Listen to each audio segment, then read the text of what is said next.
Okay.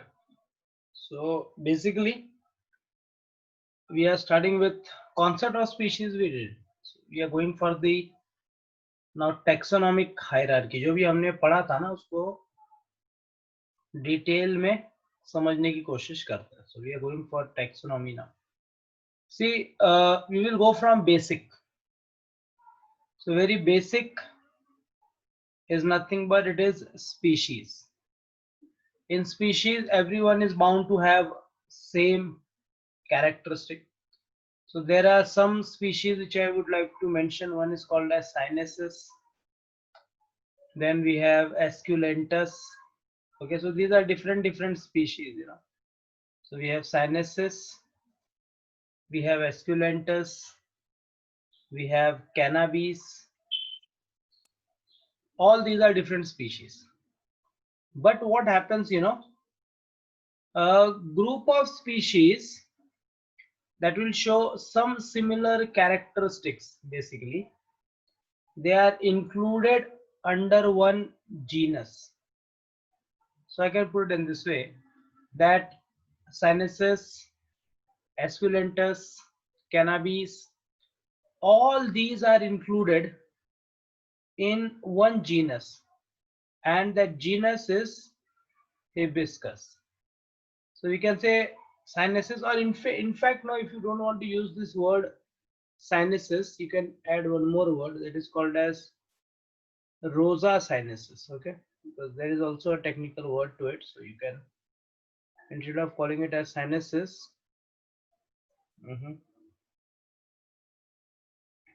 just a second. Instead of using this word Sinensis, we can put one more, you know, simple word that is called as Rosa Sinensis. So we have Rosa Sinensis, Esculentus, and Cannabis. All three are included under one genus, and that genus is Hibiscus. Now there are different other genus also. Like apart from Hibiscus, there is a Malva. This is also a genus which might have different set of species. उनका अलग ही कोई group of species होगा, ठीक है. फिर एक आता है साइडा, दूसरा आता है गॉसिपियम. तो ये सब जो है अलग अलग टाइप के जीनस है, बट ग्रुप ऑफ जीनस, ठीक है. अब इन सब में कुछ तो सिमिलर होगा. So because of that similarity they are kept under one family. तो हम ऐसे कह देते हैं group of genus having some similar characteristics they are kept under one family. अब ये सब जो है ना हिबिस्कस, मालवा, सीडा, गॉसिपियम, ये कौन सी फैमिली में आते हैं? So they are kept in a family that is called as Malvaceae. Malvaceae एक फैमिली है. वैसी एक फैमिली और है, this is called as Liliaceae. अब लिलिएसी का जीनस अलग होगा, और we have one more family that is called as Tiliaceae. So all these are different families. Malvaceae, Liliaceae, Tiliaceae, सब अलग अलग फैमिलीज हैं. And these group of families, when they show some similar characteristic, they are included under one order. So basically what we can say, you know, group of family having some similar characteristics, they are included under one order. तो Malvaceae, Liliaceae, टिलिएसी जो है ना, ये जिस order में आते हैं उस ऑर्डर को हम कह देते हैं Malvales. So they belong to the one order that is Malvales. अच्छा, मालवेल्स एक ऑर्डर है, रेनेल्स एक ऑर्डर है, ठीक है. Then we have Parietal. These are different orders. So we have Malvails, we have Ranales, and we have Parietals. अब मजेदार बात क्या मालूम है कि मालवेल्स, रैनेल्स, देखो रैनेल्स में कोई और फैमिली आएगी, ये तीन नहीं आएगी. ये तीन फैमिली सिर्फ मालवेल्स के लिए. अब ये जो ऑर्डर ऑफ ऑर्डर्स, मालवेल्स, रैनेल्स एंड पैराइटल्स, तो हम ये कहते हैं group of order having some similar characteristics. Means this Malvails, Ranales, and Parietals, they will be showing some similar characteristic, so they will be included under same subclass. तो हम इसको ऐसे ले लेते हैं. तो अब यहाँ पर क्या आ जाता है कि ये जो ऑर्डर है बेसिकली, अब इसको हम ना ऐसे ना लेकर के थोड़ा सा अलग लाइन में लेंगे तो ये अच्छा दिखेगा. Okay, so we are not going to take it in this way. Let's take it here. ये जो लाइन है इसको ऐसे हमने ले लिया, and we are going to just draw one more line straight. ताकि इसमें बहुत सारी चीजें इंक्लूडेड हो जाए। यस, तो हम इसको ऐसे दिखाते हैं।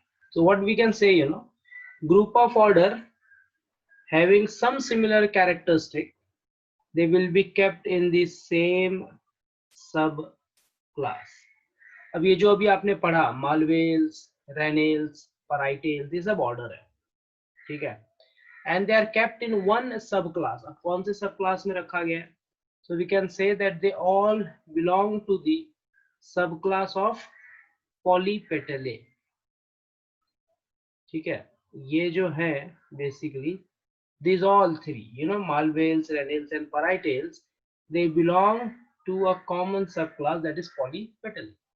Like that, there will be one more subclass after polypetale, it is called as gamopetale. तो ये gamopetale में अलग कुछ order आ जाएगा. Now what we can say here, we can say that group of subclass showing some similar characteristic, they belong to one class. So this what we have drawn, you know, gamopetale and polypetale, they belong to one class.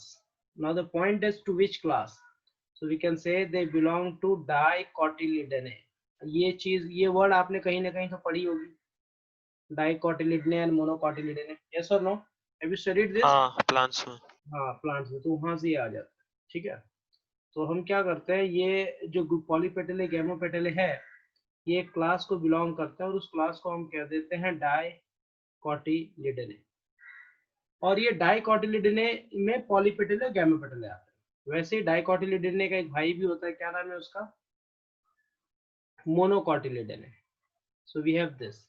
So a group of class, now see there are two class, dicotyledonate and monocotyledonate. So a group of class which has some similar characteristic, basically they belong to same division. Now the point is that this dicot and monocot, they belong to one division, and you know that division is basically called as angiosperms. सबने पढ़ा हुआ है ये। और angiosperm का जो भाई एक और होता है वो क्या है? जिम्नोस्पर्म। सो हम ये कह सकते हैं कि dicot monocot they belong to angiosperm. Now group of division having some similar characteristics, they belong to same sub kingdom. तो ये जो जिम्नोस्पर्म और एंजियोस्पर्म है ना, they have some similar characteristics, so they belong to one sub kingdom, and that sub kingdom is called as what? Phanerogams. ठीक है, ये फेनेरोगैम या फेनेरोगैमे कह लो, उसको बिलोंग करता है। अच्छा, दूसरा सब किंगडम क्या है? तो हम कहते हैं क्रिप्टोगैम है। जब आप किंगडम प्लांटे पढ़ोगे तो आपको ये सब समझ में आ जाएगा। सर, हाँ सर ये आपने जो नेम्स लिखे हैं वो एग्जांपल्स है ना? हाँ, मतलब हाँ, एग्जांपल्स। ओके। फेनेरोगैमे और क्रिप्टोगैमे में कुछ तो सिमिलैरिटी होगी। तो group of subkingdom showing सब similarity, they belong to one kingdom. तो बेसिकली फेनेरोगैमे एंड क्रिप्टोगैमे, ये दोनों के दोनों एक किंगडम को बिलोंग करते हैं। What is that kingdom called as? Plantae. समझ में आई बात? तो इस तरीके से जो है आप सबका डेफिनेशन याद रख सकते हो। देखो, इसके लिए एक बहुत प्यारा सा कॉमन सेंटेंस है जो आपको हमेशा याद रखना है, वो डेफिनेशन के लिए काम आता है। ये है कि group of dash, okay, showing some similar characteristics, group of dash showing some similar characteristics belongs to same dash। ये आपका सेंटेंस है, ठीक है। और इसी सेंटेंस को ध्यान में रखते हुए आपको सबका डेफिनेशन देना है। ये सेंटेंस कहीं बदलेगा नहीं, और इसी सेंटेंस को आप एकदम मेन आपका कॉमन सेंटेंस आप मान के चलिएगा, ठीक है। This is very important sentence. तो अगर आपसे किसी ने पूछ दिया भाई ऑर्डर का डेफिनेशन क्या है, तब आप कह दो group of family showing some similar characteristics, they belong to one order. किसी ने पूछ दिया सब क्लास की डेफिनेशन क्या है, तो आप कह दो group of order having some similar characteristics belongs to same subclass. किसी ने पूछ दिया डिवीजन का डेफिनेशन क्या है, तो you will say a group of class having some similar characteristics, they belong to same division। कोई डाउट है इसमें? क्लियर है इतना? So like this you can do this classification hierarchy. अब यहाँ पे ना इन सारे वर्ड्स का मतलब क्या है जो आपने यहाँ पे भी पढ़ा, पैनोरोगैमे, क्रिप्टोगैमे वगैरह वगैरह, तो उन सबको जरा सा डिस्क्राइब करके डिफाइन करके हम समझते हैं. देखो जब आप जीनस की बात करोगे ना, तो जीनस दो टाइप के हो सकते हैं. either they can be monotypic or they can be polytypic. So you have two types of genus. Either they will be monotypic or they will be polytypic. So you have both the options available here. Okay. फिर जब आप family, हमने family क्या बोल दिया यहाँ पे, Malvales, right. This is Malvaceae, Liliaceae, Tiliaceae. ये ऑर्डर कौन सा है? मालवेल्स. मालवेल्स का मतलब क्या होता है मालूम है सबको? Anyone who knows the word Malvales का मतलब क्या होता है? मालवेल्स का सिंपल सा मतलब है, it is going to show axile placentation. अब ये समझने के लिए आपको ओवरी का स्ट्रक्चर आना जरूरी है. आपने ये पढ़ा है कि गायनेशियम में 3 पार्ट होता है, stigma, style and ovary. Yes और नो? हाँ. सो जब आप इस ओवरी को काटते हो तो अंदर आपको ना ऐसा एक्सिस पे सारी चीजें मिल जाती है, मतलब the ovary is arrange in axis. तो this is what is axile placentation. Okay, now we have this. They belong to subclass of polypetal. Poly का मतलब, जहां पर भी वर्ड poly आता है ना, जस्ट रिमेम्बर poly मतलब होता है फ्री, पेटल है मतलब पेटल. सो लॉजिकली ये वो प्लांट्स होंगे जिनके पेटल्स क्या होंगे? Free free. होंगे. आप इनको काउंट कर पाते हो. सो पॉलीपेटल बेसिकली मींस फ्री पेटल्स. और जैसे आप गैमो बोलते हो, गैमो का मतलब फ्यूज होता है. So they show fused petals. Dicotyledon सबको पता है, दे आर हैविंग 2 कोटिलिडन्स. ठीक हाँ. है. जिम्नोस्पर्म और एंजियोस्पर्म. एंजियोस्पर्म का मतलब क्या होता है? सीड जो है फ्रूट के अंदर है. If the seed is present with in the fruit, that it is angiosperm. Gymnosperm का मतलब क्या होता है मालूम है? जिम्नोस्पर्म मतलब नेकेड सीड. इसके पास फ्रूट्स होते ही नहीं है, सिर्फ सीड्स होते हैं. तो इन सारे कैरेक्टरिस्टिक्स को ध्यान में रखते हुए ये हमने क्लासिफिकेशन किया हुआ है. कोई डाउट है इसमें? क्लियर नहीं एवरीवन? सर. हाँ. Okay. Now going for the next important task, that is called as biological classification. लेकिन एक सेकंड रुक जाओ, ये अपने लिए इंपॉर्टेंट है, ये हमें आना चाहिए. टेबल जो है ना एनसीईआरटी में पूछते हैं डायरेक्ट, तो क्या देंगे ना, प्रीमेट क्या होता है. तो याद रखना प्रीमेट इज ऑर्डर. अच्छा, मैन का पूरा नाम क्या है? होमो सेपियंस. जीनस क्या है? होमो. और स्पीशीज क्या होगा? बेसिकली सेपियंस बन जाएगा. फैमिली कौन सा है उनका? होमिनिडे. अब होमिनिडे में ना फैमिली में गोरिल्लास भी आ जाते हैं, चिंपैंजीज भी आ जाते हैं, ये ध्यान में रखना. Order primates. प्रीमेट्स में अब बहुत सारे एनिमल्स आ जाएंगे, सिर्फ यही नहीं, मंकी, ओरंगुटान, चिंपैंजी सब आते हैं. मैमल्स ऐसे बोल दिए, मैमल्स में तो बहुत सारे मैमल्स इंक्लूडेड है, and they belong to chordata. अच्छा, कॉर्डेटा के ऊपर जो है बेसिकली क्या आ जाता है? Kingdom, that is animalia. ये यहाँ पे खत्म हो जाता है. तो अगर आप देखोगे ना, जैसे आपने मैन बोला तो सारे मैन का कैरेक्टरिस्टिक सब सेम हो जाएगा. लेकिन जैसे जैसे आप जीनस से फैमिली, फैमिली से ऑर्डर, ऑर्डर से क्लास और क्लास से फाइलम पे गए, तो इनकी कैरेक्टरिस्टिक की सिमिलैरिटीज क्या होती गई? कम होते गई ना. हाँ, कम होते गई है. हाँ, वैसे हाउस फ्लाई है, जो घर के अंदर मक्खी होती है, basically house fly. House fly क्या है? मस्का डोमेस्टिका. मस्का क्या बन जाता है उसका? जीनस. डोमेस्टिका क्या बन जाता है? Species. So we have domestica, species and musca as the genus. ये किसको बिलोंग करता है? मस्कीडे को. डिप्टेरा. डिप्टेरा मतलब क्या होता है? बेसिकली छोटी छोटी जो इंसेक्ट होते हैं उनको डिप्टेरा कहता है. इंसेक्टा को बिलोंग कर. इंसेक्टा मतलब क्या है? इनके पास ना 2 जोड़ी पंख होगा, 2 pairs of wings and 3 pairs of legs. Insecta किसको बिलोंग कर रहा है? आर्थ्रोपोडा. और आर्थ्रोपोडा जो है किस में चला जाता है? आर्थ्रोपोडा एनिमेलिया में चला जाता है. ठीक है. This is again one of the important characters. Mango Mangifera indica. तो मैंजीफेरा बना जीनस, इंडिका बना स्पीशीज. तो मैंजीफेरा. फिर उसमें कौन सा है? We have Anacardiaceae. Then we have Sapindales. Dicotyledon मतलब डाइकॉट का होगा.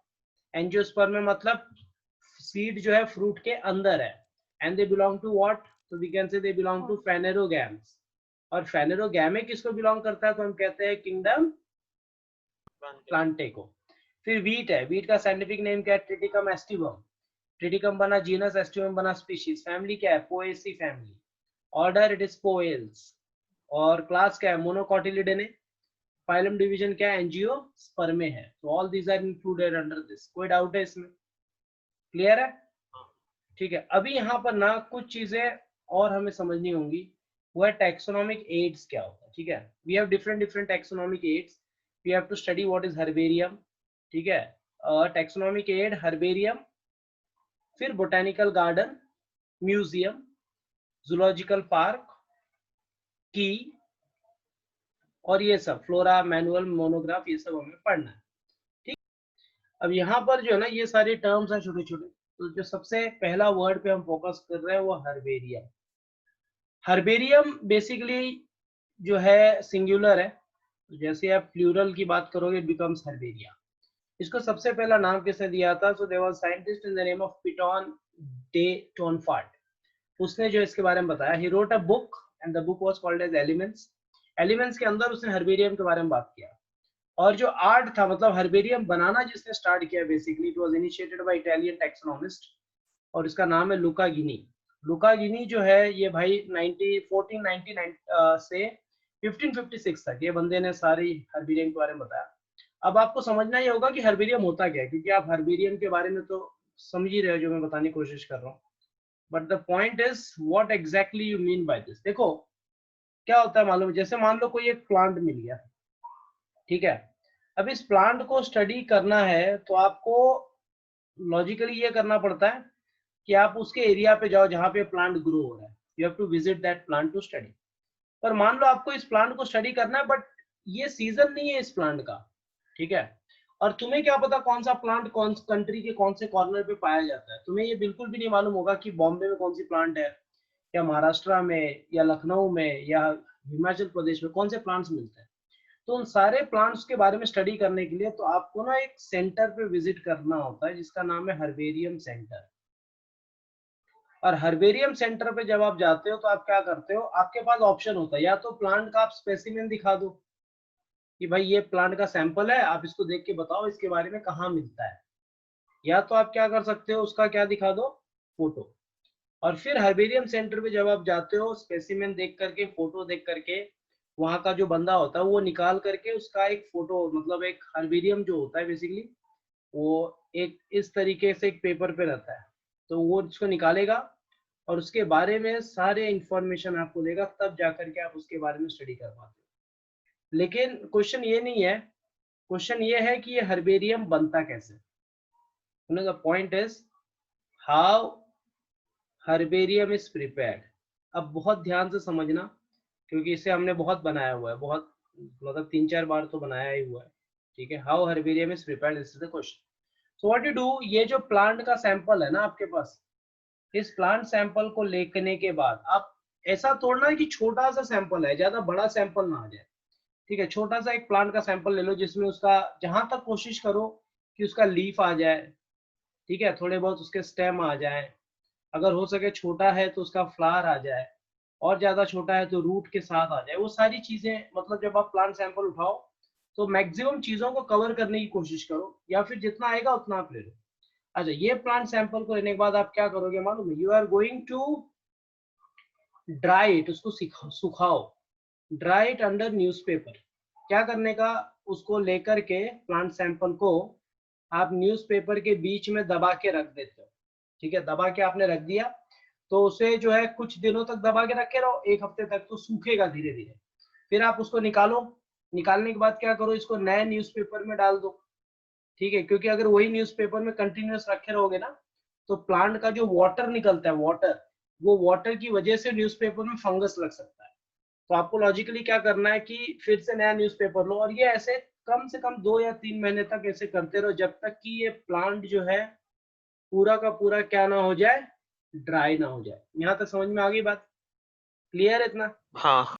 अब ये प्लांट ड्राई हो गया तो उसके बाद क्या करना है, देखो वो प्लांट जो ड्राई हो गया उसके बाद आपको एक जो है ना ये चूज करना है paper. So take a white paper, जो ड्राइंग पेपर होता है A3 साइज वाला पेपर आप ले लो पहली बार, ठीक है।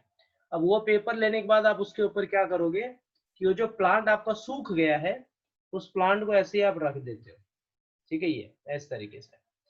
और इस प्लांट को आप ऐसे ही छोड़ दिए एज इट इज। अब इसको चिपकाना नहीं है, एक बार ध्यान रखना, हम इसमें गम का इस्तेमाल नहीं करते, हम सुई धागे का इस्तेमाल करते हैं। तो इसमें जैसे ऐसे टाका मार के रख देते हैं, सुई धागे से ना टक्स मारता है, टक्स मार करके इस पेपर पे इसको अटका के क्या करते हैं हम लोग, छोड़ देते हैं। That is very important part.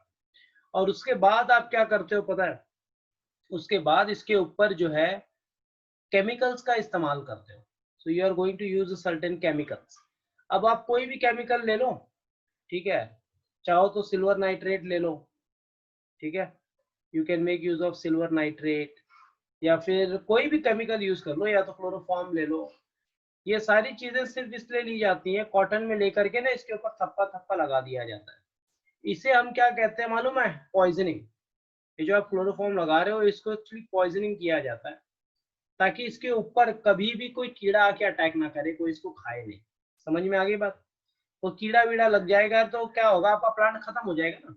तो सैंपल को ऐसा कुछ ना हो, तो वो सारी चीजें हम ध्यान देते हैं। और फिर बाद में जब ये सारी चीजें रेडी हो जाती है, ये पूरा हो गया, तो यहाँ पर ना राइट साइड पे यहाँ पर जो है देखो, ये हम एक छोटा सा लेबल लगाते हैं। क्या लगाते हैं? लेबल। और उस लेबल पे क्या रहेगा? लेबल पे इस प्लांट का नाम रहेगा। अब नाम में दोनों नाम लिखो, साइंटिफिक नेम लिखो और साथ में क्या लिख दो, उसका लोकल नेम भी लिख दो। फिर बाद में लोकेशन लिखो, कहाँ पर ये पाए जाते हैं। फिर बाद में सीजन लिखो, ठीक है। और उसके बाद जो है लोकल नाम लिख दिया, सीजन लिख दिया। फिर इनका नेचर क्या है तो चाहिए तो फैमिली लिख दो, और इसके पीछे थोड़ा बहुत आप डिस्क्रिप्शन लिख दो। अब ये सारी चीजें जब आपकी रेडी हो जाती है, तो ये एक पूरा आपका क्या तैयार हो गया? हर्बेरियम।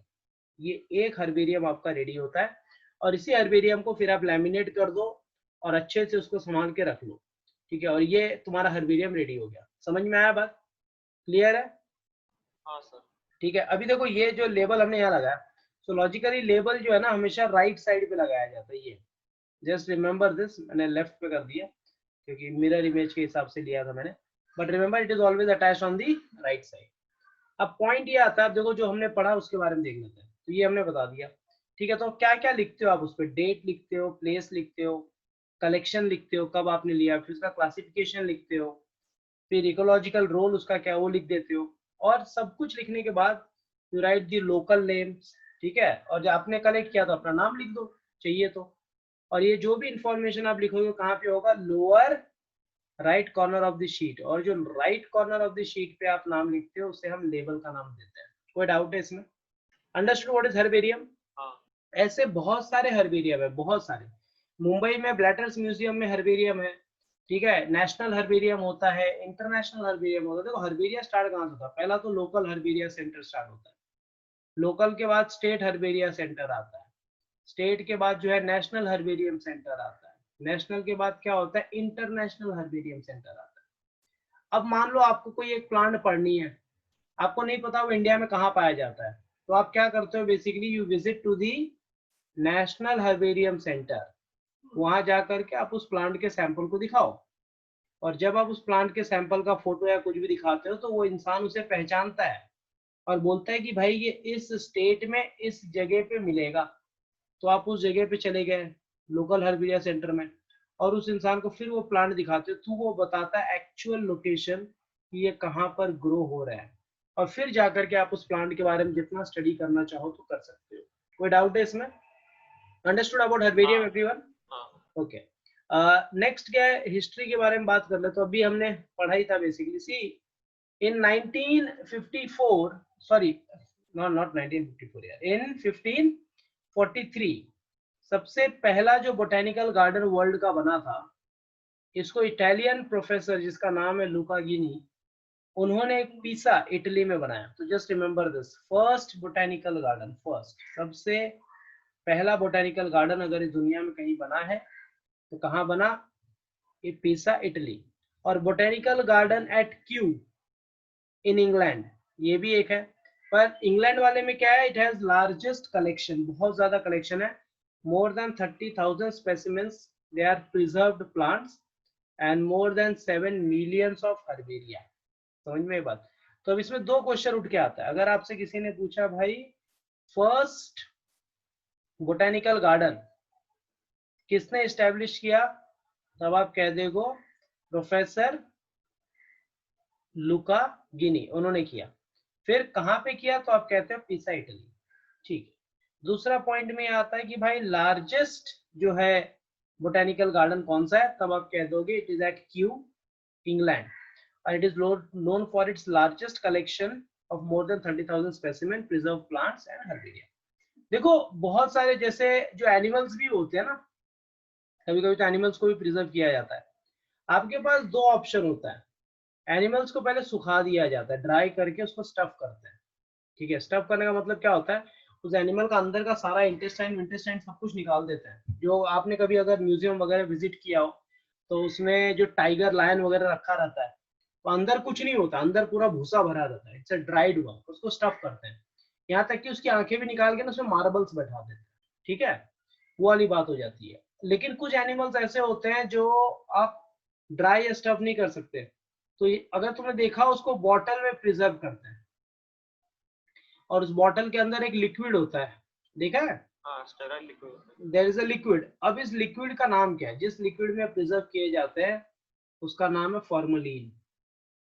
ठीक है, formalin is nothing but it's a type of formaldehyde.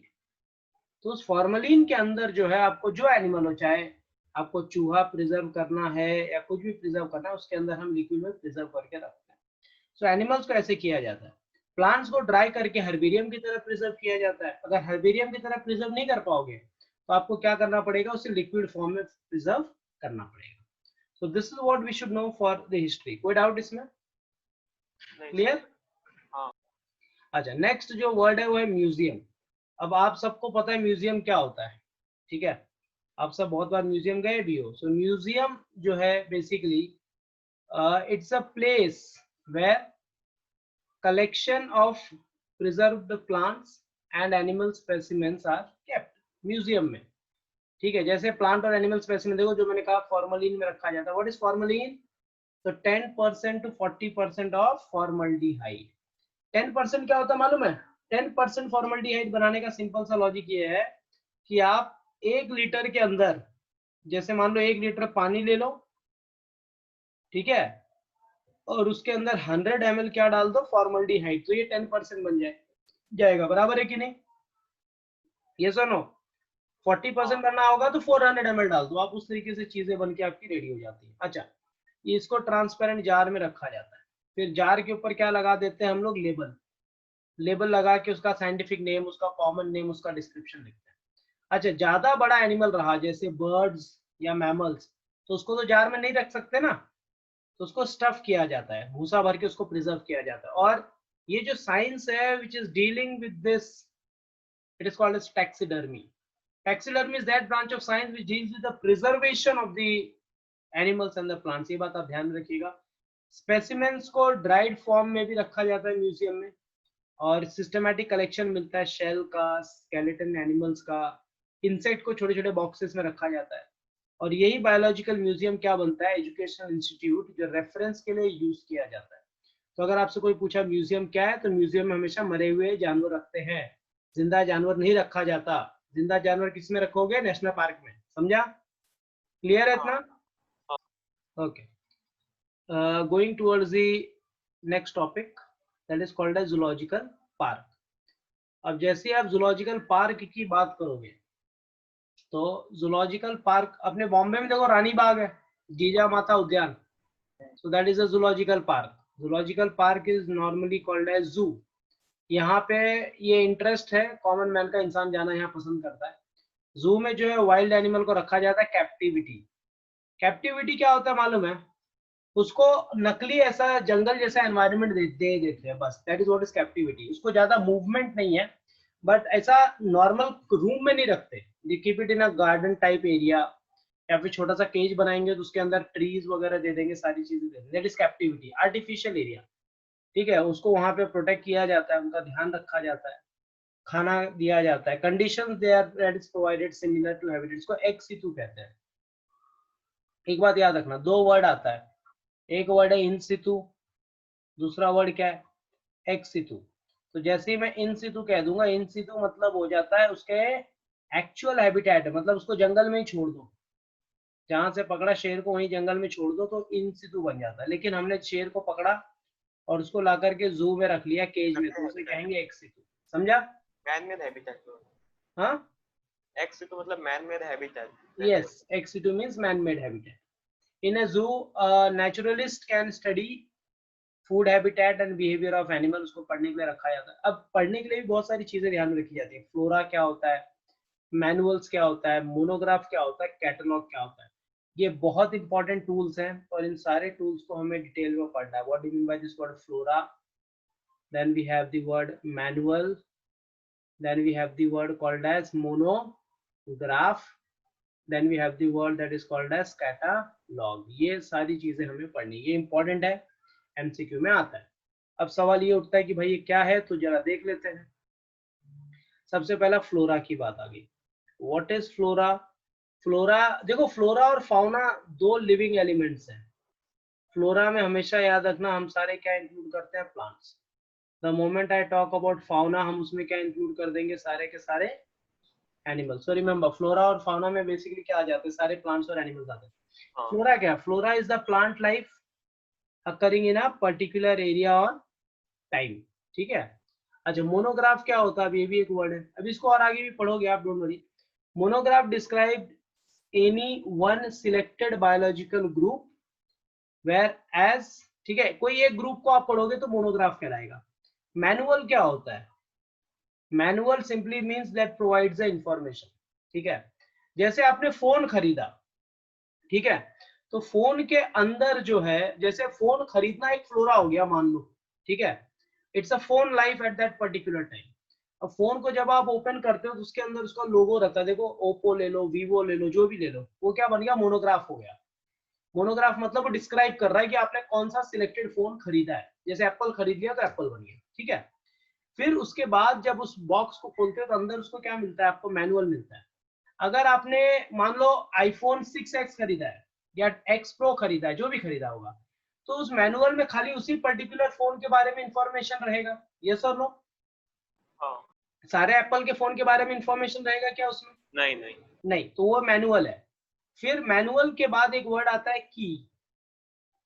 की क्या होता है? की इज अबाउट, इंफॉर्मेशन देगा आपको about identification of species found in a particular area. तो आपका मैनुअल बन जाता है उस फोन के बारे में इंफॉर्मेशन. तो I hope you have understood. Flora मतलब फोन. ठीक है. जैसे आपने मोनोग्राफ कह दिया, मोनोग्राफ का मतलब basically which brand, which company. Manual की आपने बात कर दी तो बेसिकली क्या हो गया? स्पेसिफिक कौन से कंपनी का है वो फोन, वो, और उसके अंदर जो आपको क्या मिलेगा? उसका कैटलॉग. कोई डाउट है इसमें? Any doubt you have in this? तो कैटलॉग क्या बोला आप? कैटलॉग, जैसे आपके घर पे कभी साड़ी का शॉप पे जाते हो तो क्या करता है? कैटलॉग दिखाता है. ये देख लो, इसमें से फाइनल कर लो कौन सा चाहिए. फोटोज वगैरह देखते हैं ना, दैट इज अ कैटलॉग. हाँ. ठीक है. तो मोनोग्राफ और कैटलॉग बेसिकली एक तरह से टूल में बन जाता है. रुको ये आगे आ जाएंगे. Next what we have? Biodiversity park. और जब आप बायोडाइवर्सिटी की पार्क की बात करोगे तो what it is? So we say it is an ecological assemblage of species that form self sustaining community. मतलब यहाँ पे आपको कुछ करना नहीं है. ठीक है. वो सारे ग्रुप के एनिमल्स को आपको एक साथ छोड़ देना है. वो अपने साथ इस तरह से बैलेंस हो जाएंगे कि इकोलॉजिकली जो है स्टेबल हो जाता है. On what? डिग्रेडेड और बैरन लैंडस्केप. उन्होंने एग्जांपल दिया हुआ है. Late Uttamrao Patil biodiversity park, that is Ghuregar, Mahabaleshwar. अपने महाराष्ट्र में महाबलेश्वर है, सबको पता है. महाबलेश्वर में ये जो है डिग्रेडेड बैरन लैंडस्केप में उन्होंने एक चीज बनाई, दैट इज बायोडाइवर्सिटी पार्क. और इस पार्क का ये जो है ना सबसे बेस्ट मॉडल है for conservation of natural heritage. ठीक है. In urban landscape. Systematic classification भी जरूरी है लिविंग ऑर्गेनिज्म का, क्योंकि वो हमें समझने में क्या हेल्प करता है? What is the relation between the different plants and animals. Okay. और in order to understand interrelation between organism, तो हमें क्या मेंटेन करना पड़ेगा? बेसिकली बायोडाइवर्सिटी स्टडी करनी पड़ेगी. क्योंकि एक एनिमल दूसरे एनिमल के साथ अगर पीस में रह रहा है तो उसका लॉजिक क्या है?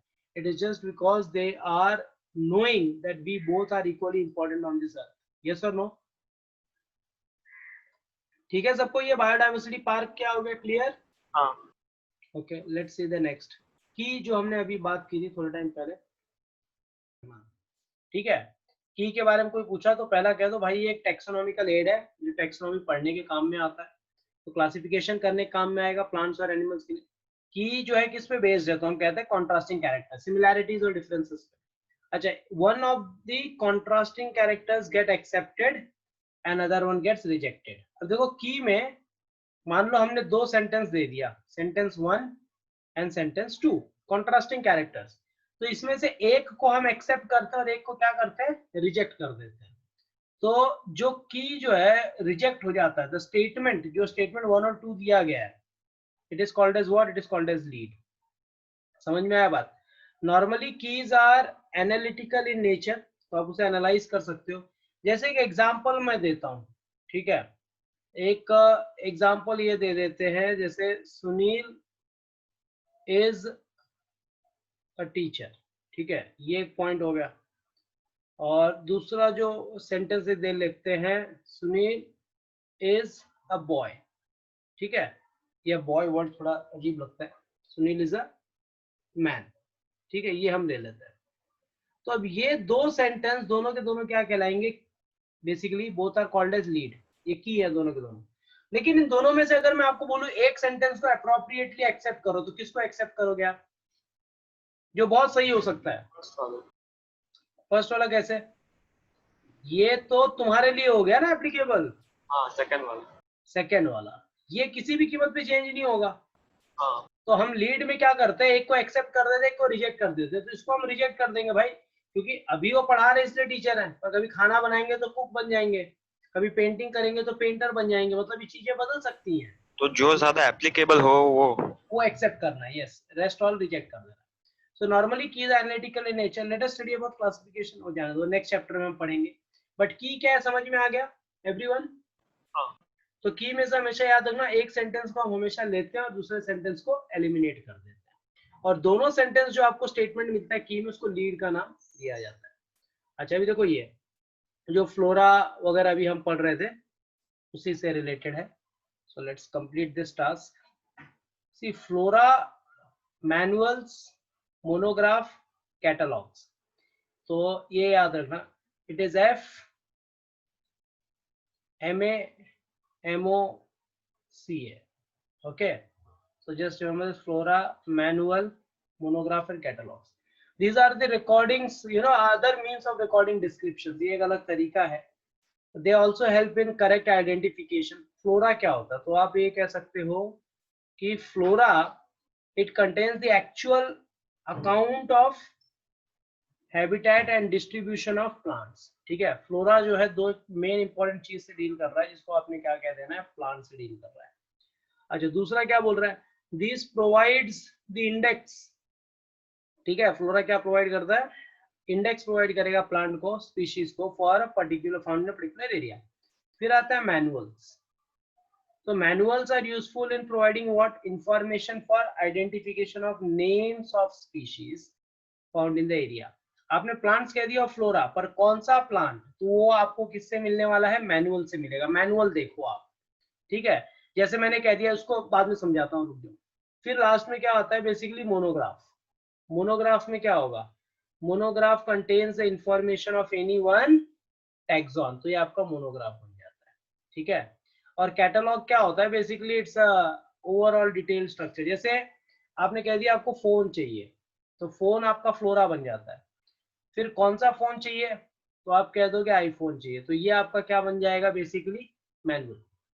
अच्छा, मैनुअल में जो है आपने एक फोन चुन लिया, अब आईफोन में भी वैरायटीज आती हैं, मान लो आपने आईफोन X चुन लिया, तो आपका भी क्या बन जाएगा, मोनोग्राफ। और फिर उसके अंदर जो भी उसका डिस्क्रिप्शन वगैरह आएगा, वो सारी चीजें। तो इस तरीके से आपको ये नाम याद रखने, flora, manual, monograph and catalogues. कोई डाउट है इसमें? Clear? These are all different methods for recording things, okay. So topic, it is biological classification, chapter 2 है ये।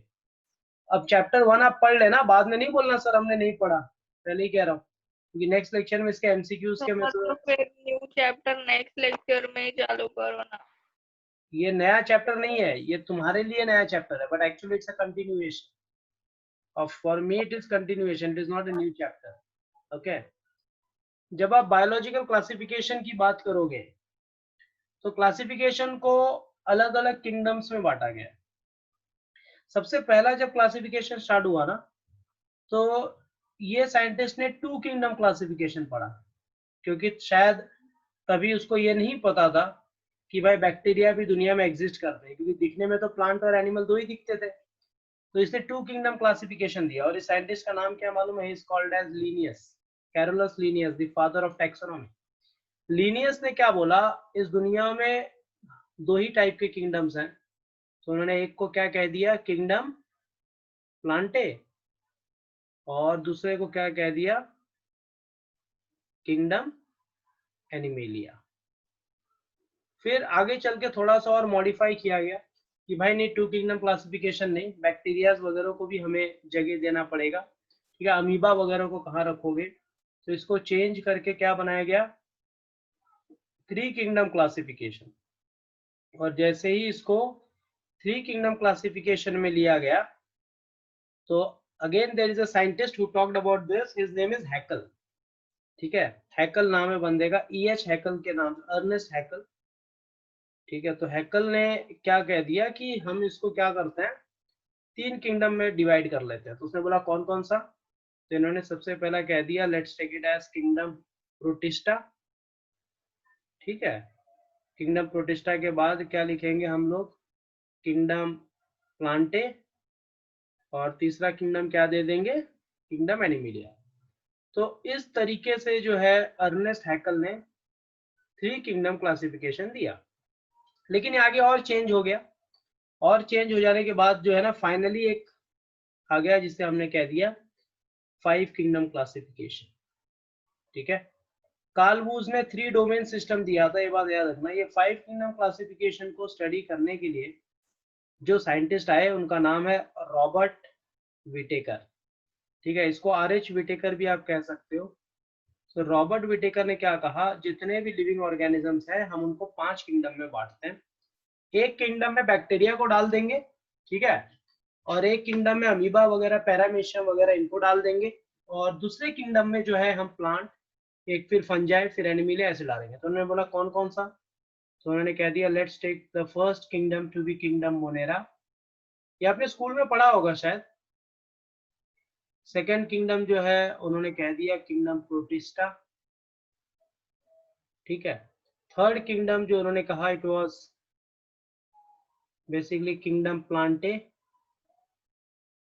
उसके बाद जो एक किंगडम उन्होंने दे दिया, इट वाज किंगडम फंजाई, और लास्ट जो पांचवा किंगडम इन्होंने दिया वो क्या था, किंगडम एनिमेलिया।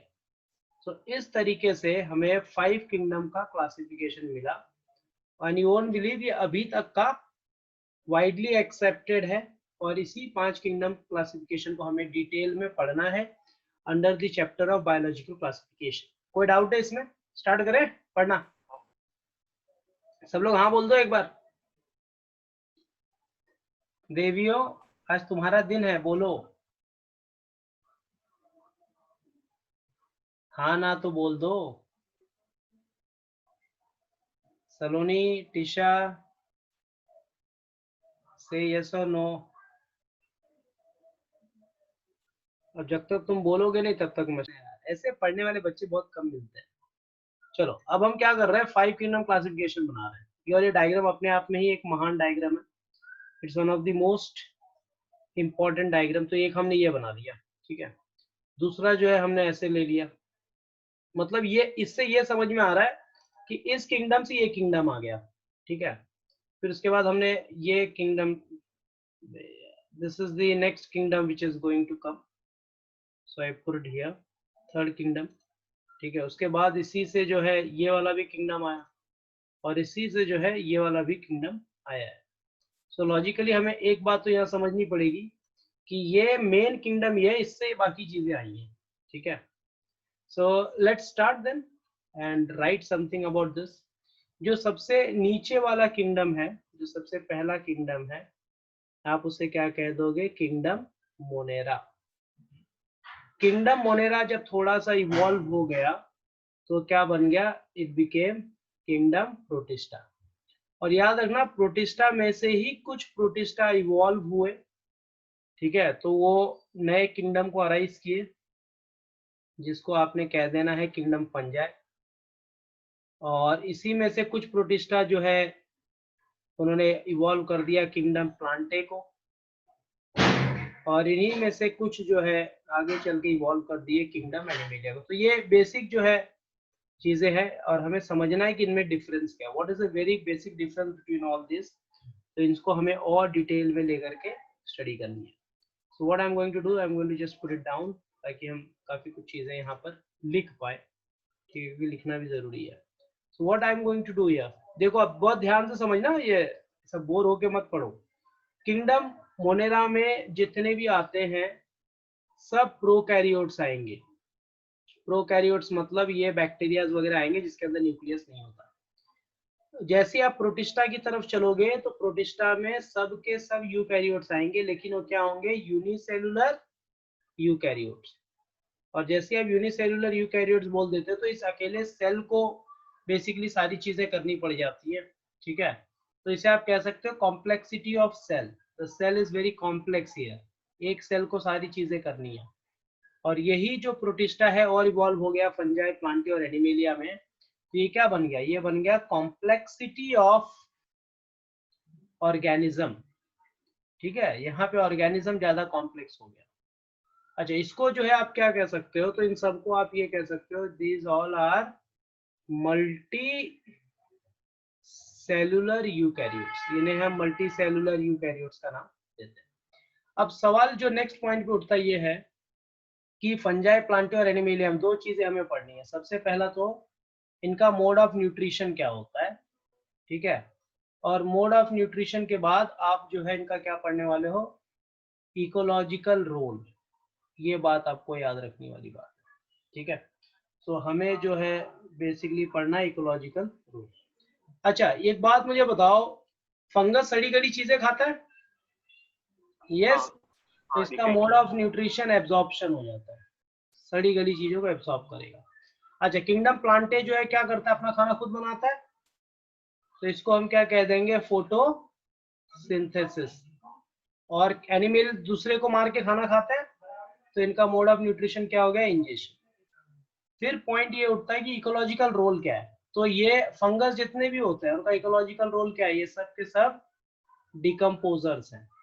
और ये क्या है, प्लांट्स खाना सबके लिए बनाते हैं, तो इनको हम क्या कह सकते हैं, ये प्रोड्यूसर्स हैं।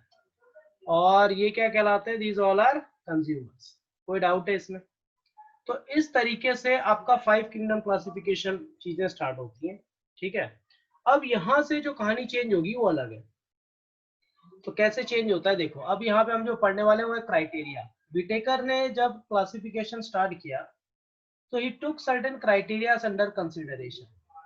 देखो पहला तो आर्टिफिशियल सिस्टम चलता था। आर्टिफिशियल मतलब क्या होता है कि वो एनिमल रह कहाँ रहा है, जमीन पे रह रहा है तो लैंड वाला एनिमल, पानी में रह रहा है तो एक्वेटिक एनिमल।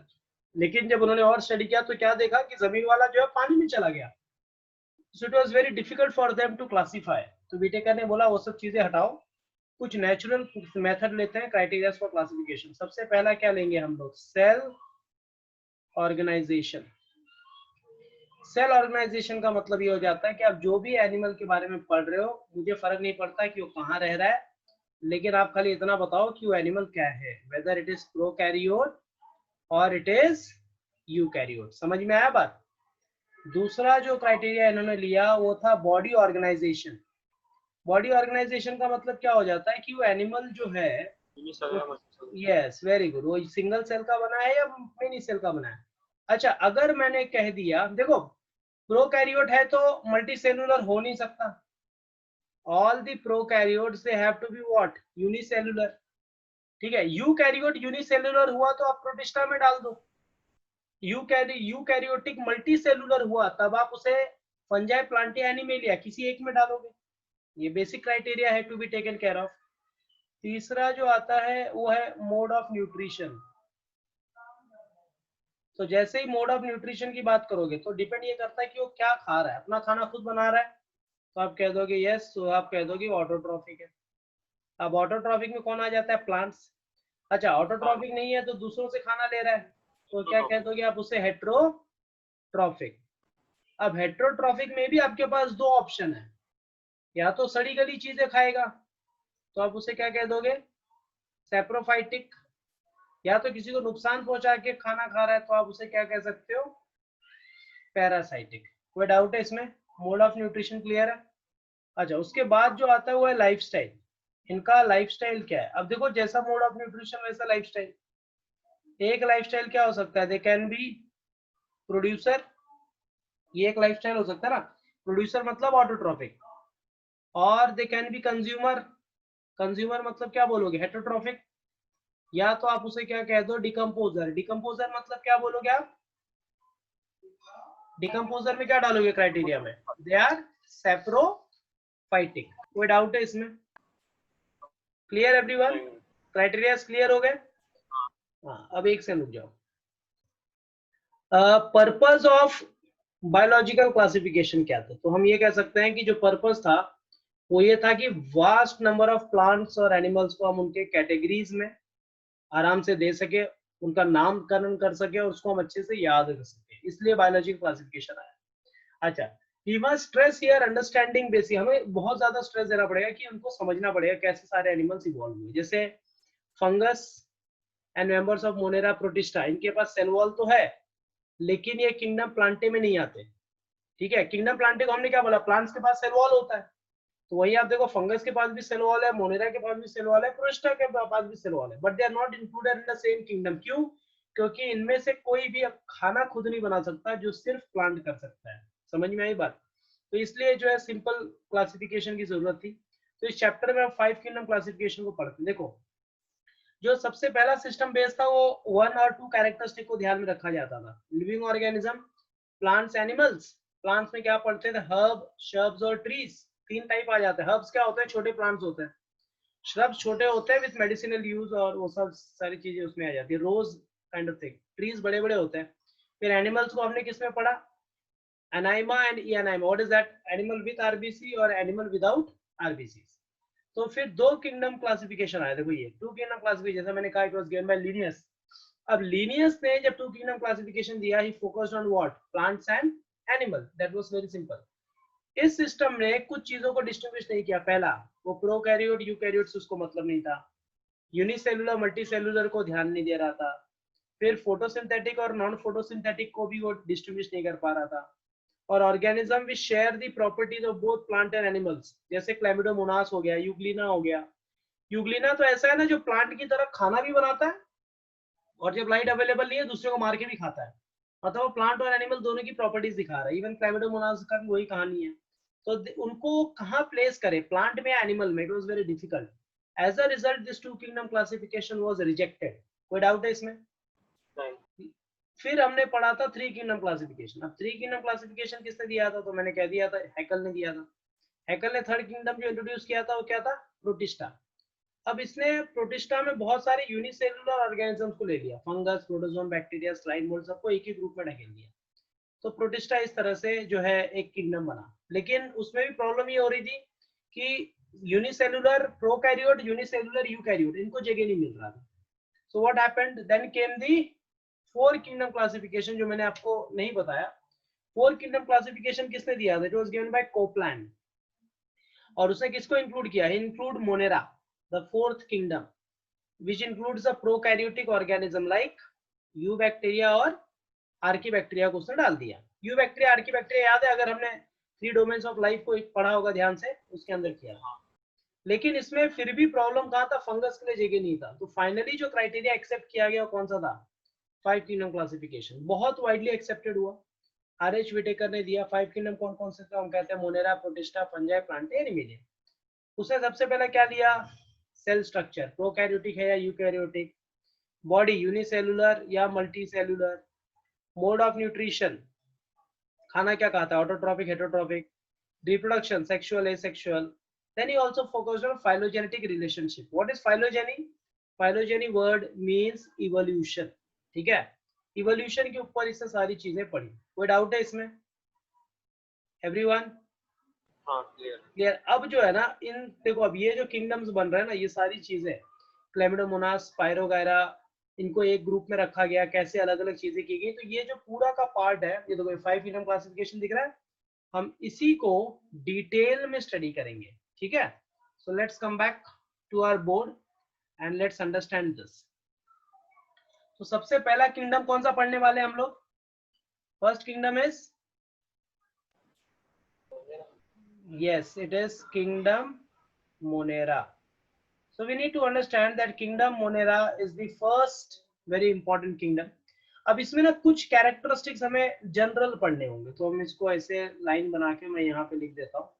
ठीक है, इसके अंदर जो हम क्या पढ़ रहे हैं, जनरल कैरेक्टरिस्टिक। जनरल मतलब ये सारे मोनेरन्स के लिए एप्लीकेबल है। तो जनरल कैरेक्टरिस्टिक में सबसे पहली चीज क्या पढ़ेंगे कि उनकी बॉडी कैसी होती है। अच्छा, बॉडी पढ़ने के बाद हम क्या पढ़ेंगे कि मोनेरन्स का लाइफस्टाइल कैसा है। लाइफस्टाइल पढ़ने के बाद हम क्या पढ़ेंगे कि मोनेरन्स का मोड ऑफ न्यूट्रिशन कैसा है। आफ्टर मोड ऑफ न्यूट्रिशन हम ये पढ़ेंगे कि भाई सेल वॉल उनको होता है या नहीं होता है, वो सारी चीजें। सेल वॉल के बाद किसके बारे में बात करेंगे, न्यूक्लियस के बारे में। अच्छा, न्यूक्लियस के बाद नेक्स्ट कैरेक्टरिस्टिक कौन सा ले लोगे आप, रिप्रोडक्शन। ये जनरल कैरेक्टरिस्टिक है, सारे मोनेरन्स पे एप्लीकेबल है। बाद में फिर हम इसे बाइफरकेट कर देते हैं, ठीक है। फिर उसके बाद जो है हम एग्जाम्पल पढ़ेंगे, और एक जो छूट गया था सबसे पहला वाला, वो क्या पढ़ेंगे हम, cell. So can we start with the characteristic. Monerans में सेल कौन सा बताओ, न्यूक्लियस नहीं होता तो कौन सा सेल होगा इसमें, prokaryote. Very good, so they are all prokaryotes. अच्छा, बॉडी क्या होगी इनकी, प्रोकैरियोट है तो they will be all unicellular. Very good, unicellular. अच्छा, लाइफस्टाइल में ना इनका तीनों आ जाता है। They can be producer, they can be consumer, okay, they can be producer, they can be consumer, और even they can be decomposer। मैं अगर शॉर्ट में आपको बोल दूं तो इसको पीडीसी कह लो आप। पीडीसी होता है ना, post dated cheque, producer, consumer, decomposer, ये तीनों आ जाता है। फिर आता है कि भाई इनका मोड ऑफ न्यूट्रिशन क्या है। भाई अगर ये प्रोड्यूसर है तो मोड ऑफ न्यूट्रिशन क्या हो गया, ऑटोट्रॉफिक। ऑटोट्रोपिक, अगर ये कंज्यूमर है तो मोड ऑफ न्यूट्रिशन क्या हो गया, हेटेरोटॉपिक। हेटेरोट्रॉफिक, दूसरों से खाना लेगा। अच्छा, हेटेरोट्रॉफिक में भी हमने दो ऑप्शन देखे थे, आइदर ये क्या हो सकता है, सैप्रोफाइटिक, सड़ी गली चीजें खाएगा, और पैरासाइटिक। वेरी गुड, और it will be a parasitic, दूसरे को नुकसान पहुंचाएगा। अच्छा, सेल वॉल की अगर आप बात करोगे तो इनका जो सेल वॉल होता है वो नॉन सेल्यूलोजिक है, मतलब वो सेल्यूलोज का नहीं बना है। सेल वॉल है लेकिन वो सेल्यूलोज का नहीं है। तो ये किसका बना है, तो हम कहते हैं सेल वॉल इसका बना है पेप्टिडोग्लाइकन का। Cell wall is made up of what, peptidoglycan. Next point आता है न्यूक्लियस। बैक्टीरिया है, न्यूक्लियस होगा क्या, नहीं, न्यूक्लियस इज एब्सेंट। तो इसका जो डीएनए होता है वो साइटोप्लाज्म में ही होता है, और जो डीएनए साइटोप्लाज्म में प्रेजेंट है उसको न्यूक्लियोइड का नाम दिया जाता है। Nucleoid is nothing but it is the DNA in the cytoplasm. फिर सवाल उठता है कि ये रिप्रोडक्शन कैसा करेगा। तो भाई दो ऑप्शन है आपके पास, very good, it will do asexual as well as it can do sexual. तो एक तरफ हम सेक्सुअल रिप्रोडक्शन ले लेते हैं, दूसरी तरफ क्या ले लेंगे, एसेक्सुअल रिप्रोडक्शन। अब आप पूछोगे एसेक्सुअल रिप्रोडक्शन अगर कर रहा है तो कैसे कर रहा है, तो एसेक्सुअल रिप्रोडक्शन तो बहुत इजी है, इसमें कोई प्रॉब्लम नहीं है। It is by binary fission, और सेक्सुअल रिप्रोडक्शन जो होता है वो कॉन्जुगेशन से होता है। याद रखना, दुनिया के सारे बैक्टीरिया अगर वो सेक्सुअल रिप्रोडक्शन कर रहे हैं तो इट इज बाय कॉन्जुगेशन।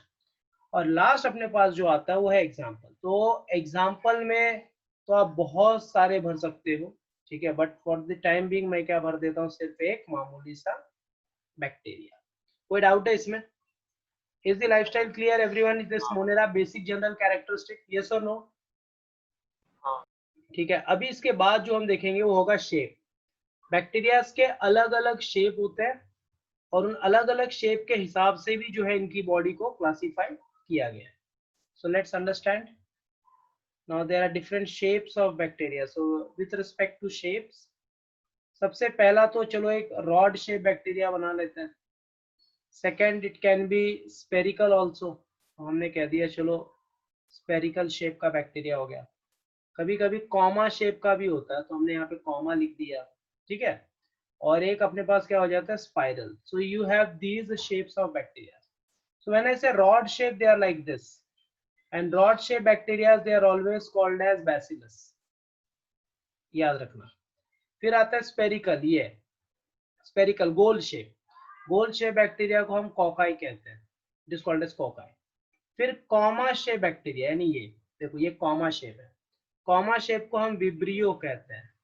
फिर स्पाइरल शेप बैक्टीरिया, ये this is spiral, okay, spiral shape bacteria. Spiral shape bacteria को आप नाम देते हो स्पाइरिला।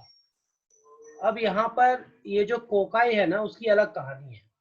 कोकाई में क्या होता है, कभी सिंगल रहता है, कभी दो रहता है, कभी चेन में रहता है। तो आप कोकाई में अलग अलग बोल सकते हो। दिस इज कॉल्ड एज मोनोकॉकस, ठीक है। इसको क्या कह दोगे, डिप्लोकॉकस, यस, डाइप्लोकॉकस 2, ये ढेर सारा है तो इसे आप कह देते हो स्ट्रेप्टोकॉकस। स्ट्रेप्टोकॉकस मतलब ये चेन में अवेलेबल है। बाकी सब तो ऐसे रॉड शेप में रहते हैं, तो मोनोबैसिलाई, डाइबैसिलाई वगैरह सारी चीजें बनती। तो this is with sir respect. Irregular shape नहीं आएगा? हाँ, इरेगुलर? नहीं नहीं, इरेगुलर शेप नहीं। Bacteria they have a fixed shape because they have a cell wall, ठीक है। उनके पास सेल वॉल है तो उनका शेप जो है बेसिकली क्या हो जाता है, फिक्स हो जाता है। अच्छा, नेक्स्ट जो इंपॉर्टेंट पॉइंट हमें समझनी है वो है विथ रिस्पेक्ट टू मोनेरा, ठीक है। मोनेरा में दो मेजर ग्रुप्स आते हैं। अब ये जो समझ लेगा उसको सब कुछ समझ में आ जाएगा। This is very important part, okay. So थोड़ा सा ध्यान दे दो, फिर इसके बाद मैं तुम्हें ना फर्स्ट चैप्टर से रिलेटेड एक मस्त वीडियो दिखाता हूँ। वो आपने देख लिया तो समझ लो पूरा एनसीईआरटी खत्म होगी उसमें। देखो मोनेरा, तो मोनेरा को हम दो मेजर कैटेगरीज में बांट देते हैं, ठीक है। अब आप पूछोगे दो मेजर कैटेगरीज कौन सा है, तो एक आप कह देते हो archaebacteria. Monerans are further classified into archaebacteria, या आप अगर चाहो तो उसे एक नया कैटेगरीज में डाल दो जिसको आप क्या कह देते हो, यू बैक्टीरिया।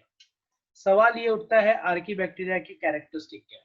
तो याद रखना एक बात कि जितने भी आर्की बैक्टीरियाज है ना, ये सॉल्ट वाले एरिया में जिंदा रह सकते हैं। So we can say that can survive in salty area.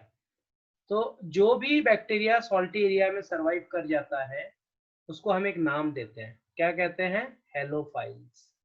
Hello का मतलब सॉल्ट होता है।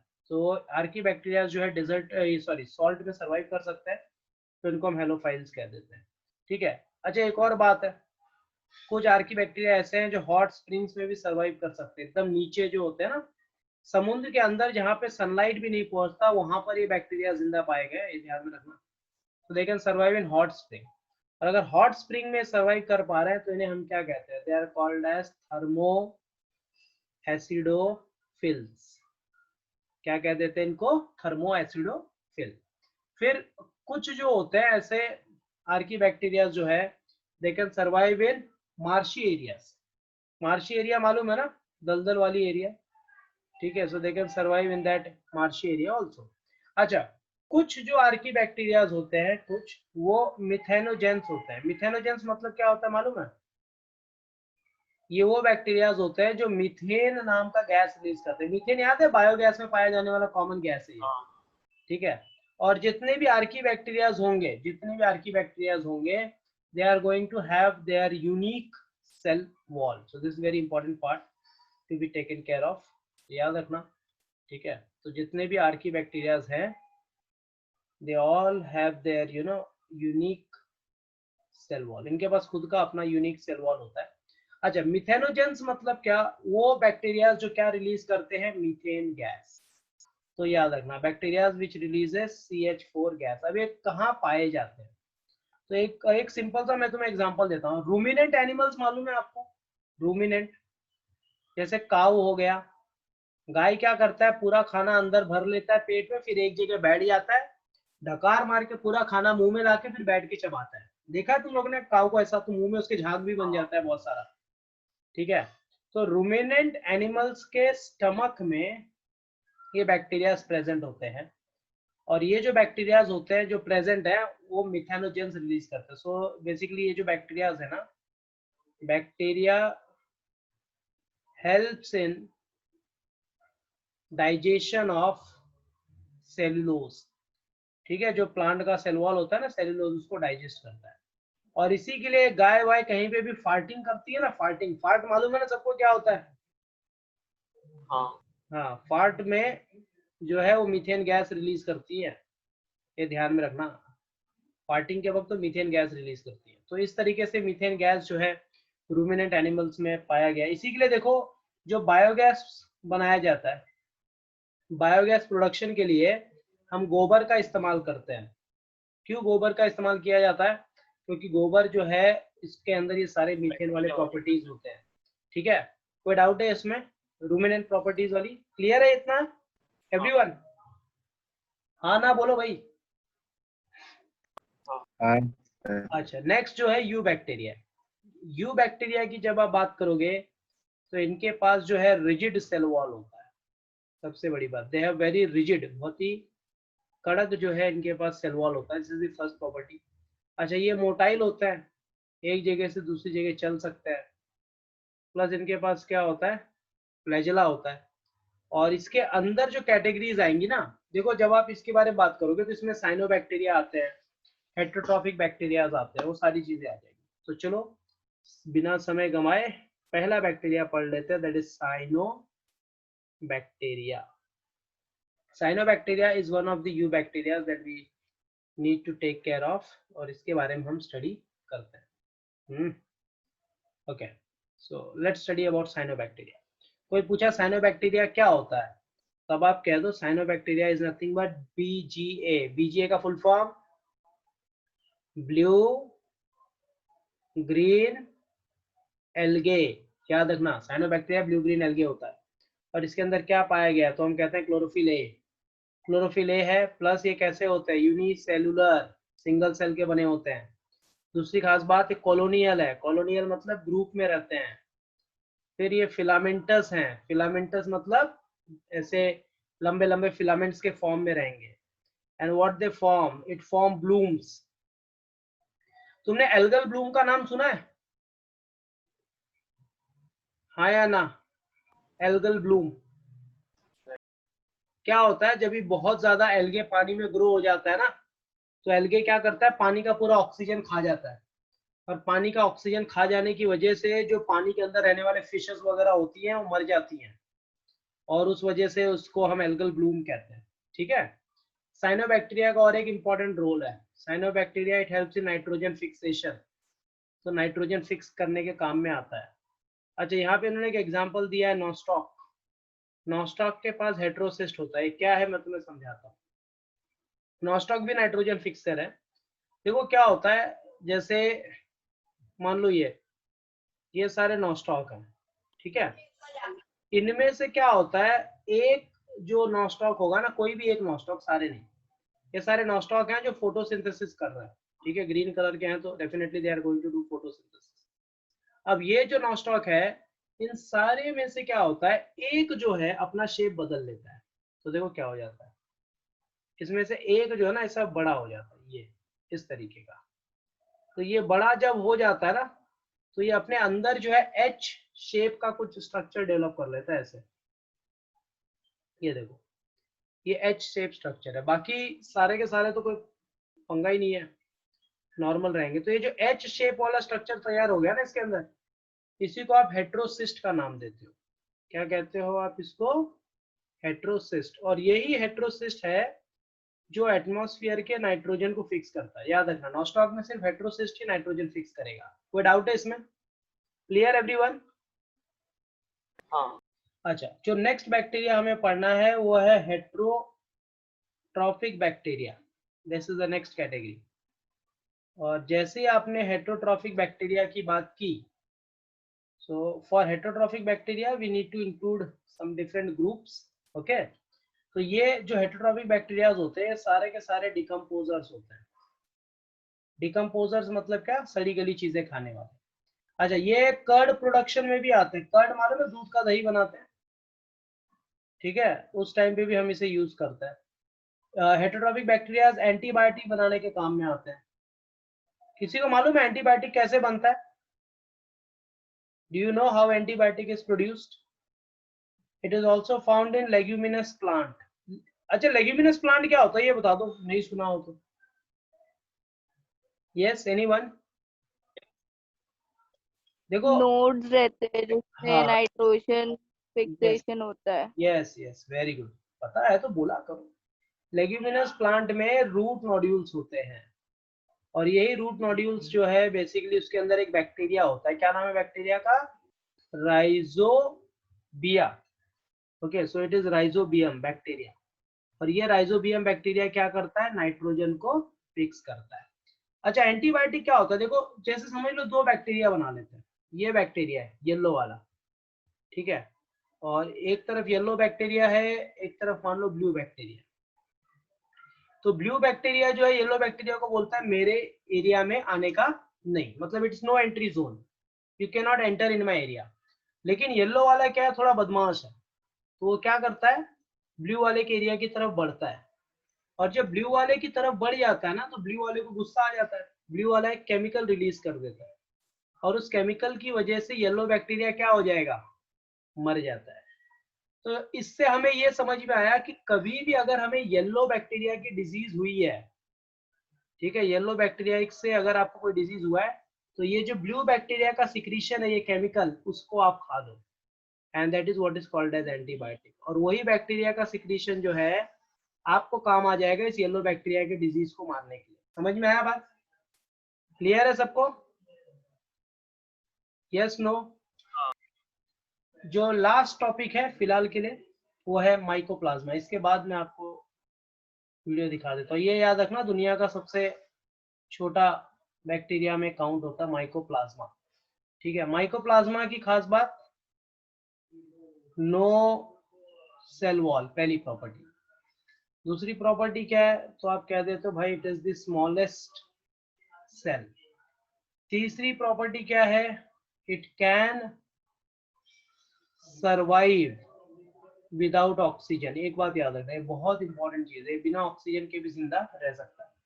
अब इन सब में से कोई निकल के पूछ लिया भाई स्मॉलेस्ट सेल कौन सा है, ये हमने पहले भी पढ़ा हुआ है।